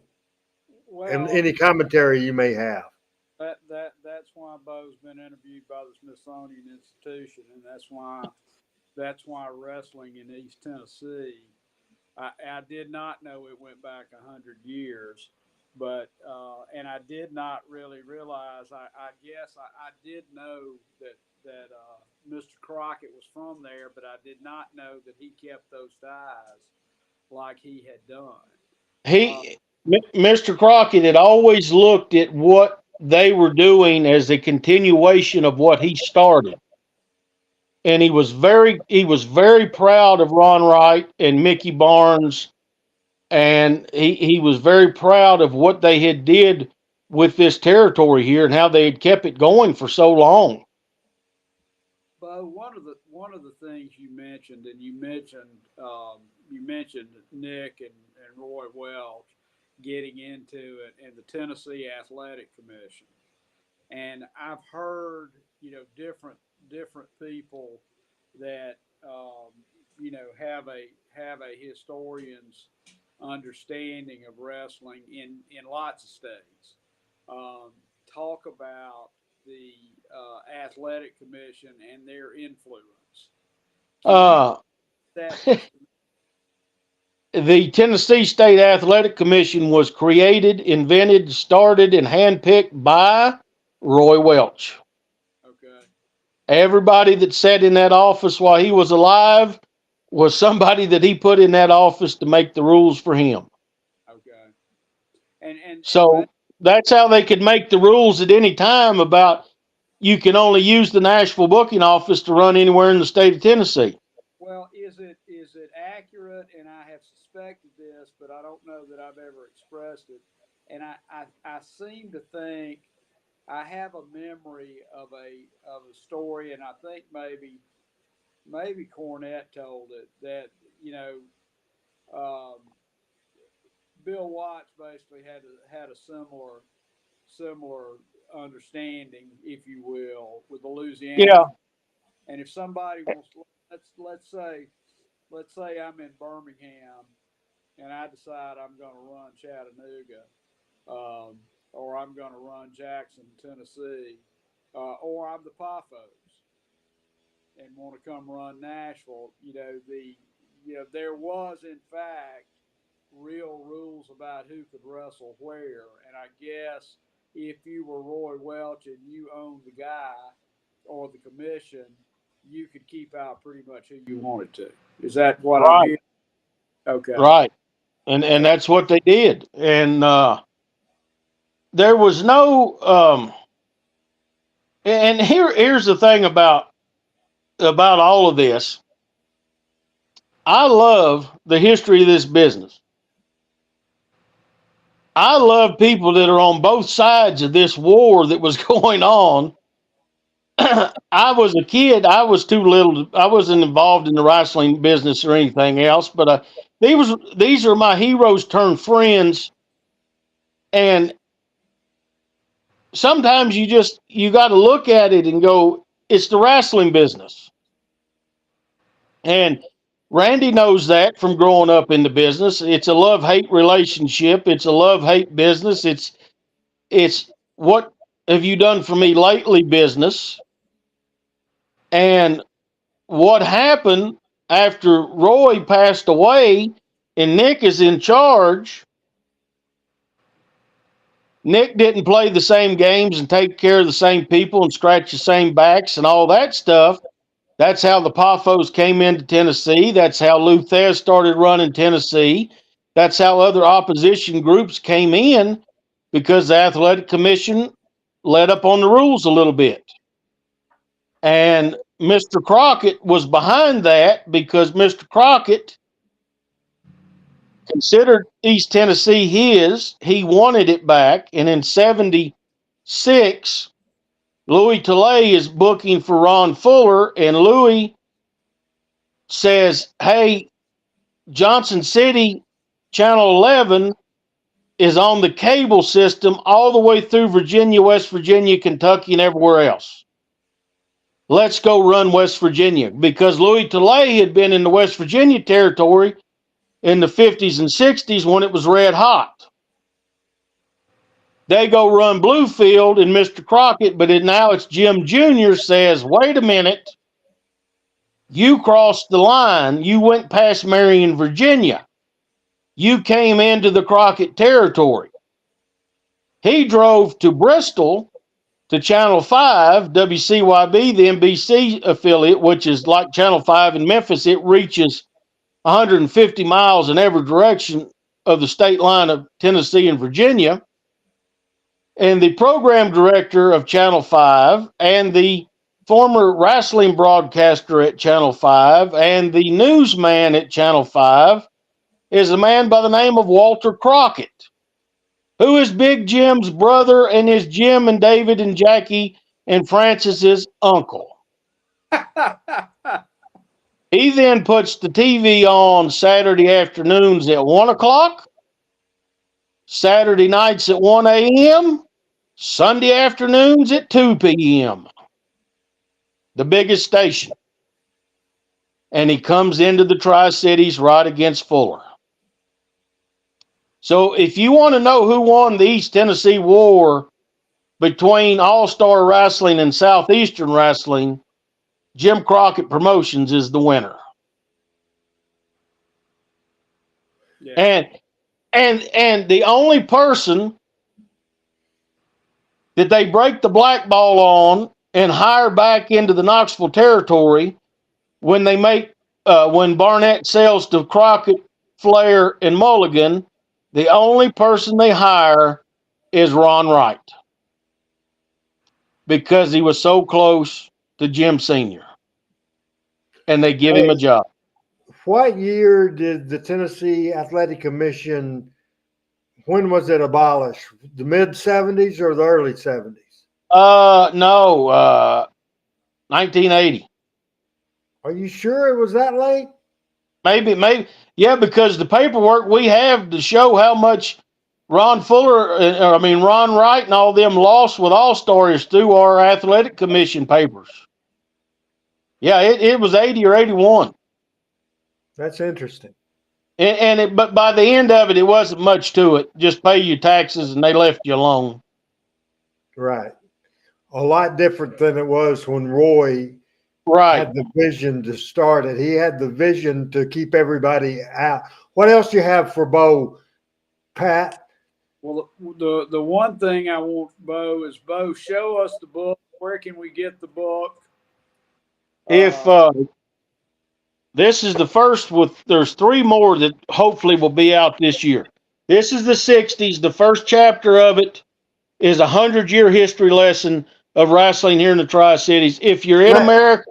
Let me stop you. Let me stop you, because as you show the book, we can't read the title. On your video, it's mirroring it. So read the name of the book. Don't miss this. The History of Pro Wrestling in Kingsport, 1960 through 1969. It is a week-by-week look at wrestling in the 60s, but the first chapter is a 100-year history lesson of East Tennessee. If you live in the United States, kingofkingsport.com. I will send it to you, no shipping. I'll sign it for you. If you live outside the United States, Amazon with whatever country that you're in. So how can they reach it from your website? Just go to kingofkingsport.com. It's on the right-hand side of the page. Buy now. Tell us again the name of the book. Don't miss this. And I took that because Mickey Barnes had that on the top of every ad every week. He would say, don't miss this. The history of pro wrestling in the city of Kingsport, 1960 through 69. I'm hoping by June the 1950s will be out. And I'm hoping by holidays of 2024, the 70s book will be finished and be out. And that will go into all details about all this with the war and everything else. Pat, did you get it? I did. I do have it. And okay, that's very good. I want to go. Do what, Pat? It's been too long since I've gone up and broke bread with Beau. All right. Yeah, you need to do that. Beau's a busy guy all the time. He never stops. I want to give Beau a little chance to rest his voice for just a second. The whole deal, as Beau explained with Ron Fuller, didn't know about it till it showed up on YouTube. Ron has done several different talks about it, his opinion of the thing. So we're going to play Ron's video, and then Beau is going to comment. This is Ron Fuller talking about Plan B. So we'll be back with Beau and Pat and myself in just a minute. Now, this is Ron Fuller.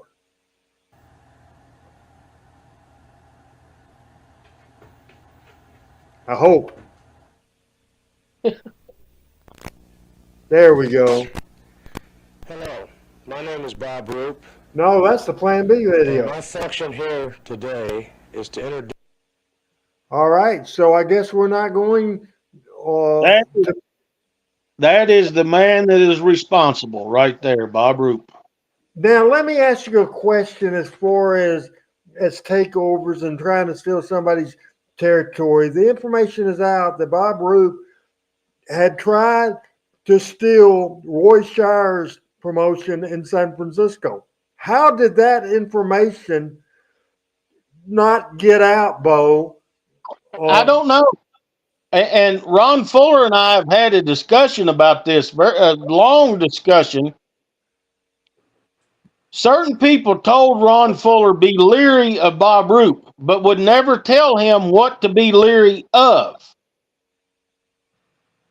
And he went with Roop as the booker in Knoxville over Garvin. He was either going to be Roop or Garvin, but Garvin had never really booked a territory, and Roop had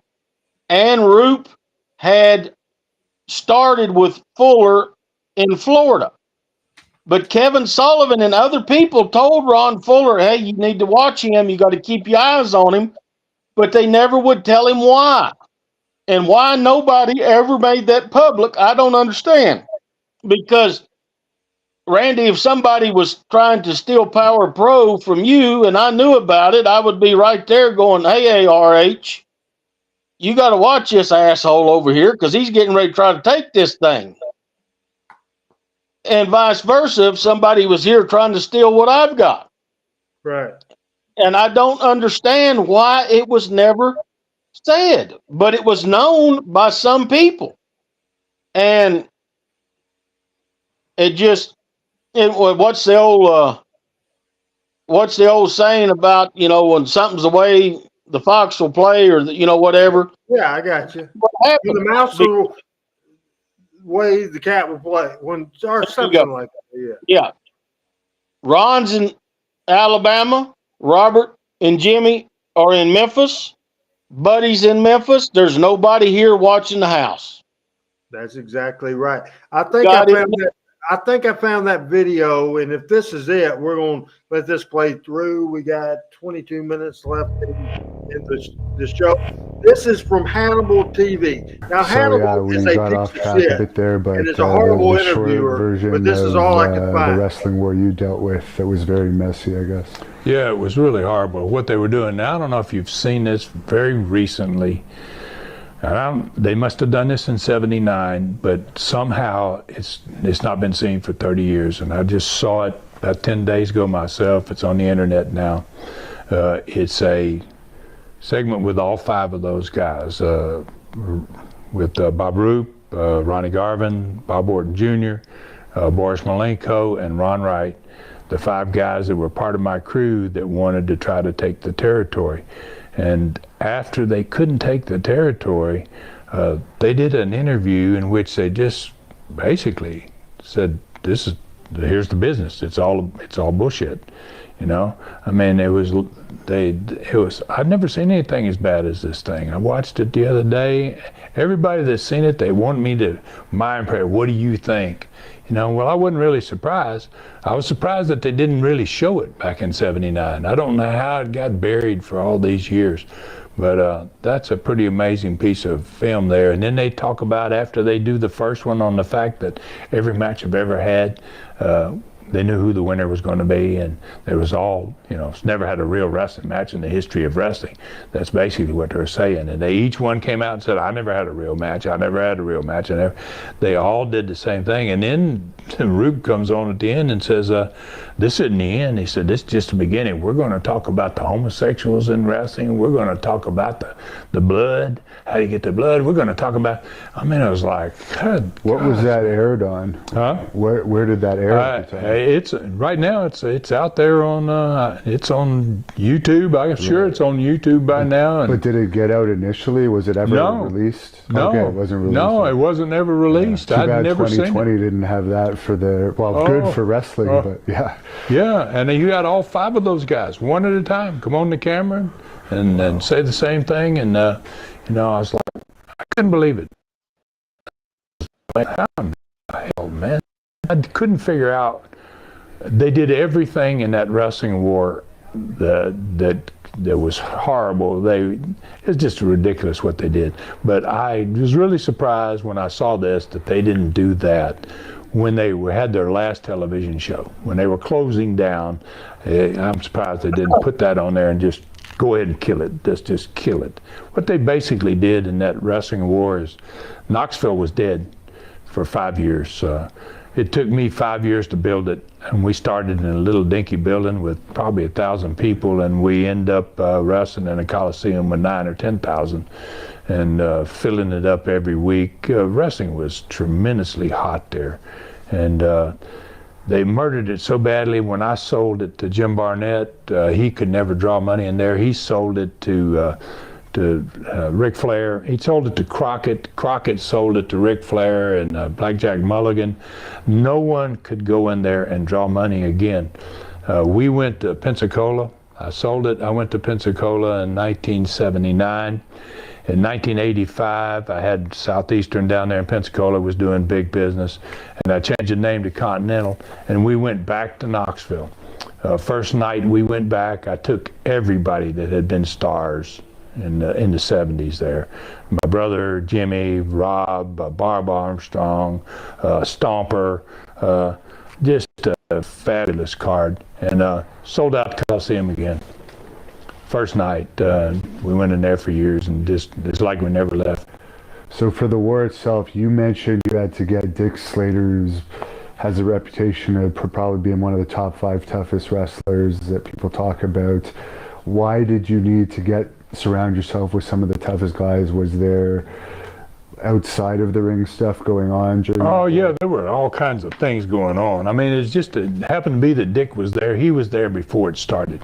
Okay. He was there, probably came in about 3 months before all this started. And then, and when that happens, guys don't want to stay, you know, because you're not going to draw money in a war. It's just not going to happen. But it did happen in Atlanta. In Atlanta's situation, because they both had those television programs back to back, they wrestled in the same building, one on a Friday, one on a Saturday. They were able to maintain big business. That's most unusual in a wrestling war. In the case of Knoxville, it was not the same classy type of opposition. It was, one group wants to just destroy it. If I can't own it, I want to destroy it. It was kind of like their thought process. I see. What was the worst situation you encountered during that war? I never had any physical altercations. I always kept a low profile as a wrestling promoter. I did not want people to know that I ran the company. I didn't think that was important, and I didn't think it would benefit me for them to know that I was the guy that owned these companies. So, I wasn't hanging out, but I had wrestlers wrestling for me, and they were hanging out the same clubs with the wrestlers wrestling for the other company. And the other company, there were nights when I heard of things that they were getting close to having problems with each other. That never happened in the Georgia War either. What would happen? All right. First of all, we'll go with Pat. Pat, what did you think about Ron's opinion of the whole thing? Pat? Well, it's funny that, as Beau said, who's more plugged into this business than Ron Fuller? And he hadn't seen that thing for 40 years. That's incredible. Hey, Beau, can you say this? How did you get that video? Ron Wright. Okay. Here's how I found out about it. I'll give you the scoop. Okay. I know where it was shot. I know who the cameraman is, and I know how many parts of it were shot. Because the man that shot it is a wonderful man by the name of Fred Phelan, who became the program director of ABC 19 in Kingsport and Channel 36 in Kingsport, Holston Valley Broadcasting. And that was the TV station that I was on for years. And one day we're in the office, and he looks at me and he goes, I'm gonna tell you a story and ask you if you ever heard anything about this. And he starts telling me about it. And I know it's true because there's stuff said there that, he just pretty much told me everything they said and what you have seen. Now, there's a second part that was shot at Fred's house where they come over in the middle of the night and they show the blade. How to make it, how to use it, how to do everything. And when they make it and when they use it, they look at the camera and they said, Crockett, if you don't do something, this is going everywhere. So maybe 4 weeks later, I go into Shoney's one night, and there's Ron Wright and his family. So they had been racing somewhere, and I was coming back from wrestling. I had my dad with me. So we sit down, and Ron gets up and comes over to us, and he's talking to us for a few minutes about business and about racing and about everything. And I said, Ron, let me ask you something. I'm going to ask you about a tape that you all made. And the look on his face told the story. Now, I know what was on the other 2 tapes that were made. And I was called last year by the Dark Side of the Ring and the Tales of the Territories people. And they wanted to talk to me, and I talked to them on the phone for over 2 hours. And they wanted to know about the Plan B video, so I told them everything that I've told here tonight, plus a little more backstory. And I asked them, I said, listen, what if I can get you Plan C how much would it be worth? And they said, well, what's on Plan C? And I told them the blade, them naming names of gay wrestlers and promoters and different things.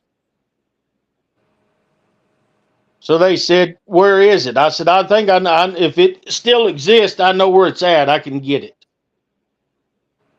That's when I had a long discussion with David Wright, Ron Wright's son. David came to our anniversary with Donnie last year, and I sat and talked to David for a long time. He knew nothing about any of this because Ron never talked to his kids about the business. Whitey never talked to his kids about the business. David had to go back and talk to his mother. And about 2 years before Ron passed away, he burnt all the tapes. Oh, because really? he was so embarrassed by them and disgusted by what they did that he burnt the tapes. Did Dark Side of the Ring ever tell you what they would have paid for it? They gave me a number. Wasn't very good. No, it wasn't. They probably wouldn't have got it. No. That was the first negotiation. That first number they threw out there, they wouldn't have got it. But I told David, I said, look, I can get it, for you and your mom, I can get you a payoff. We just got to play a little hardball because you're going to have something that nobody else has. But the whole thing, here's if Whitey doesn't die, territory doesn't drop. Knoxville will never be sold.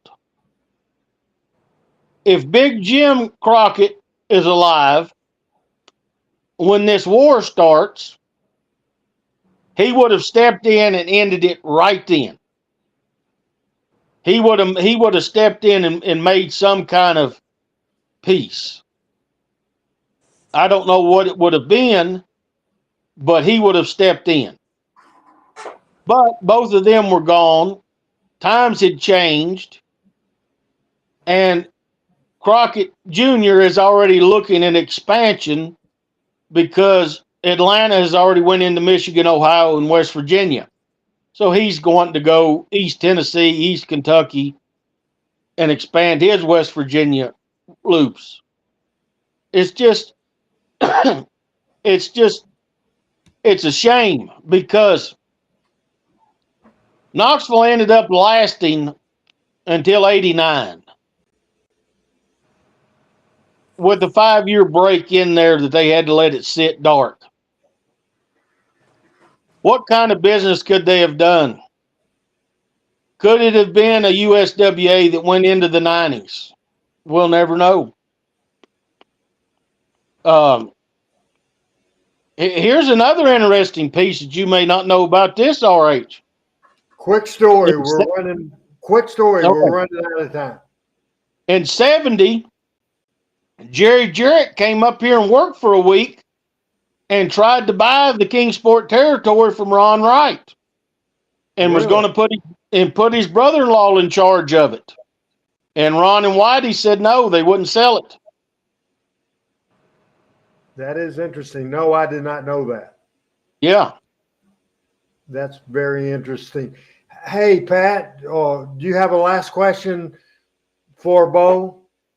We could go till midnight, and I think Beau and I have a couple times, but it's fascinating stuff. Beau, the second tape with the blade, that's the one that's been burned, right?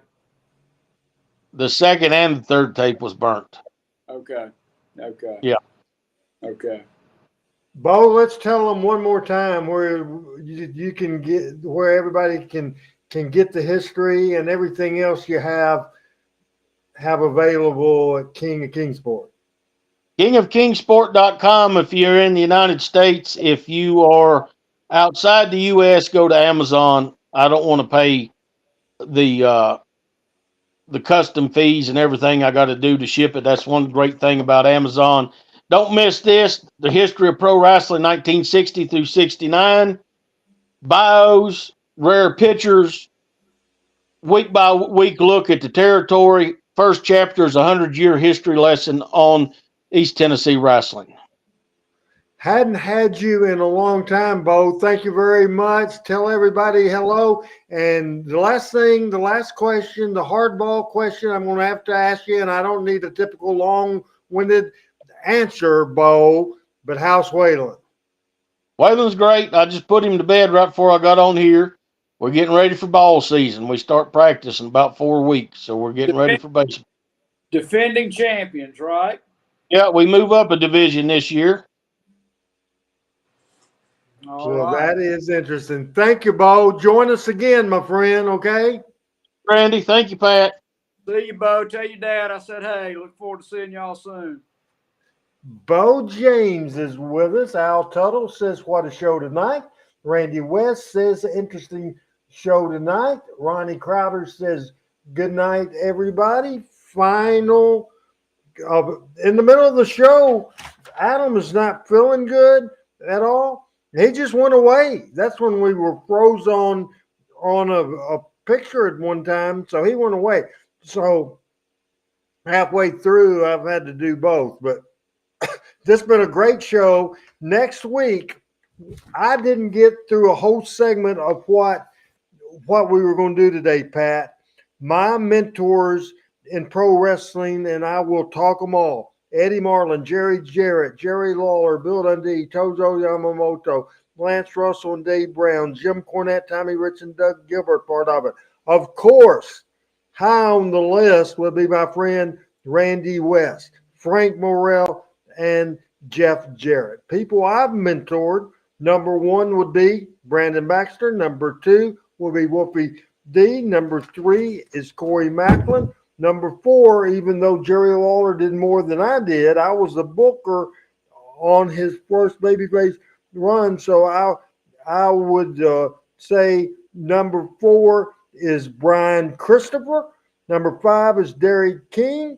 And 2 other people, this might be kind of off the wall a little bit, but from talking Memphis wrestling, 2 other people I've tried to teach and mentor in Memphis wrestling stuff and pro wrestling stuff is Chris Ellis, Coach Chris Ellis, and Pat Trammell. So we will talk about that next week. And we also have a very interesting subject as we get through it. Listen up, Pat. Next week on Talking Memphis Wrestling, drugs, booze, and sex in Memphis wrestling. And we will talk about mentors and all that kind of stuff. You're looking forward to that next week? Very much, very much. All we need is a little rock and roll. All right. Al loved the show today. Everybody loved the show for sure. Do you have a final comment to say to Team Hales as we close the show? Well, I'll tell you, I feel like I'm along for a really, really great ride. And Michael spoke a lot of the words. I wish I was eloquent enough. But, you know, the great thing about this sport we love is there's always something else to learn. And there's always another way of looking at things. And I just appreciate everybody, all our friends. And I didn't get to say hello to many people today, but you all mean the world to me. And this is the greatest night of my life every week. And thank you all for it. And RH, thank you. Thank you so much. Love you, Pat. Thanks to Michael St. John, Randy West, Beau James, everybody. And it's down to me and Pat. And me and Pat will say, we'll see you next Monday night, next Tuesday night. Until then, I'm getting choked up. Anyway, I'm Randy Hills. Good night. Thanks for watching. Talking Memphis Wrestling with Randy Hill and special guests.